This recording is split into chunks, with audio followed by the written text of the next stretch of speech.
Hello friends, मैं प्रीति तोमर आपका अपने यूट्यूब चैनल ज्ञानम एंड फन में स्वागत करती हूँ। आज मैं आपको साइकोलॉजी शिक्षा मनोविज्ञान के कुछ क्वेश्चन लेके आई हूँ। ये परीक्षा की दृष्टि से बहुत ही महत्वपूर्ण है। तो चलिए स्टार्ट करते हैं।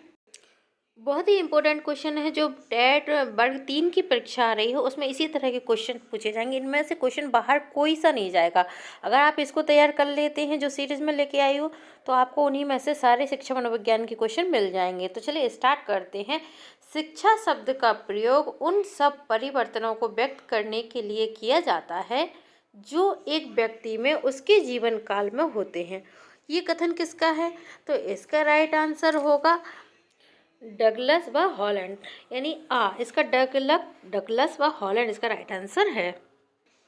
क्वेश्चन नंबर सेकंड है, आधुनिक शिक्षा का संबंध व्यक्ति और समाज दोनों के कल्याण से है।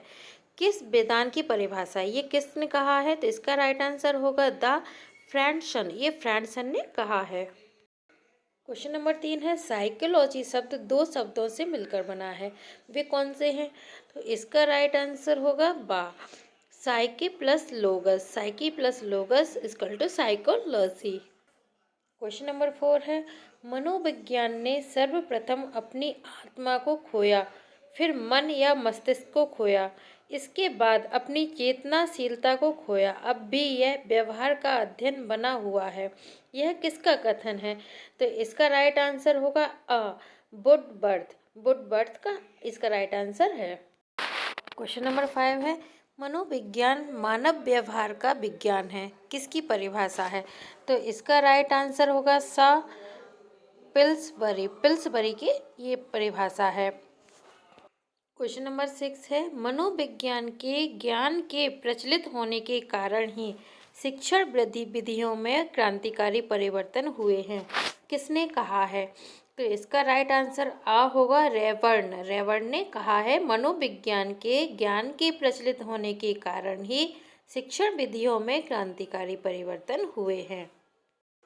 क्वेश्चन नंबर 7 है, शिक्षक को प्रयोगात्मक मनोविज्ञान का जितना अधिक ज्ञान होता है उतना ही अधिक वह जानता है कि कैसे पढ़ाया जाए। ये किसने कहा है? तो इसका राइट आंसर होगा बी मांटेसरी ने कहा है। क्वेश्चन नंबर 8 है, शिक्षा मनोविज्ञान के अर्थ का विश्लेषण करने हेतु स्किनर ने तथ्य अंकित किए। है, शिक्षा मनोविज्ञान का केंद्र मानव व्यवहार है। शिक्षा मनोविज्ञान खोज एवं निरीक्षण से प्राप्त किए गए तथ्यों का संग्रह है। शिक्षा मनोविज्ञान में संग्रहित ज्ञान को सिद्धांतों का रूप प्रदान किया जा सकता है। उपरोक्त सभी। तो इसका राइट आंसर होगा द उपरोक्त सभी। क्वेश्चन नंबर 9 है, शिक्षा मनोविज्ञान में किया जाता है बालक की विशेष योग्यताओं का अध्ययन, बालक के वंशानुक्रम और वातावरण का अध्ययन, बालक की व्यक्तिगत विभिन्नताओं का अध्ययन, द उपयुक्त सभी।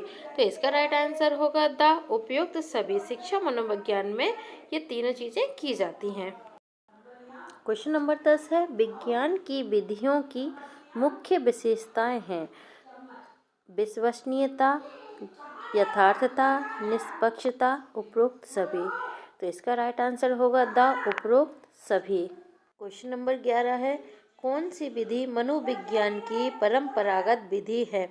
तो इसका राइट आंसर होगा आत्मनिरीक्षण विधि।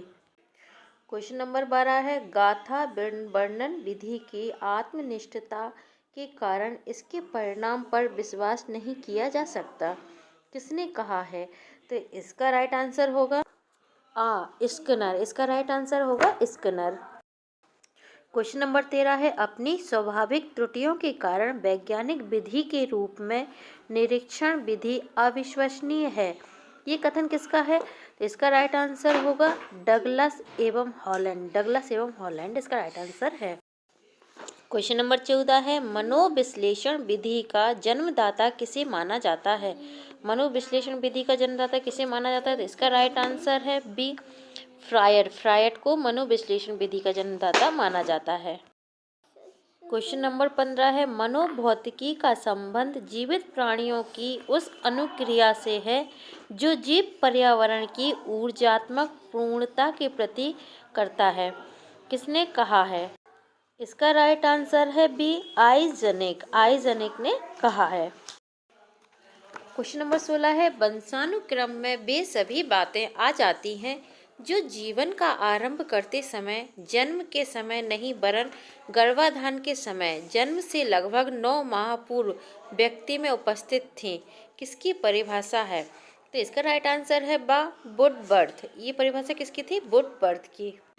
क्वेश्चन नंबर 17 है, वंश क्रम का प्रचलित नियम है समानता का नियम, विभिन्नता का नियम, प्रत्यागमन का नियम, उपयुक्त सभी। तो इसका राइट आंसर द होगा, उपयुक्त सभी। वंश क्रम की ये तीनों नियम हैं। क्वेश्चन नंबर 18 है, निम्न वाक्य किसके हैं? व्यक्तियों द्वारा अपने जीवन में जो कुछ भी अर्जित किया जाता है वह उनके द्वारा उत्पन्न किए जाने वाले व्यक्तियों को संक्रमित किया जाता है। तो इसका राइट आंसर होगा बी, लेमार्क। लेमार्क का ये कथन है। क्वेश्चन नंबर 19 है, वातावरण वह हर वस्तु है जो किसी अन्य वस्तु को घेरे हुए है और उस पर सीधे अपना प्रभाव डालती है। किसने कहा है? वातावरण वह हर वस्तु है जो किसी अन्य वस्तु को घेरे हुए है, उस पर सीधा प्रभाव डालती है। इसका राइट आंसर होगा ए, जस्ट बर्ड ने कहा है। क्वेश्चन नंबर 20 है, व्यक्ति का निर्माण न केवल वंशानुक्रम और न केवल वातावरण से होता है, वास्तव में वह जैविक दान और सामाजिक विरासत के एकीकरण की उपज है। यह किसका कथन है? तो इसका राइट आंसर आ है, क्रो एंड क्रो। इसका राइट आंसर क्या है? Crow and crow. तो दोस्तों यह थे हमारे शिक्षा मनोविज्ञान के मोस्ट इम्पोर्टेंट 20 क्वेश्चन। इस तरह की वीडियो की सीरीज़ मैंने शुरू की है जो वर्ग 3 के लिए बहुत ही महत्वपूर्ण है। अगर आप यह सीरीज़ पूरी कर लेते हैं तो इससे बाहर क्वेश्चन नहीं जाएंगे। तो पूरा वीडियो देखने के लिए थैंक यू। इस तरह की सीरीज़ में आगे और भी लाऊंगी। Thank you.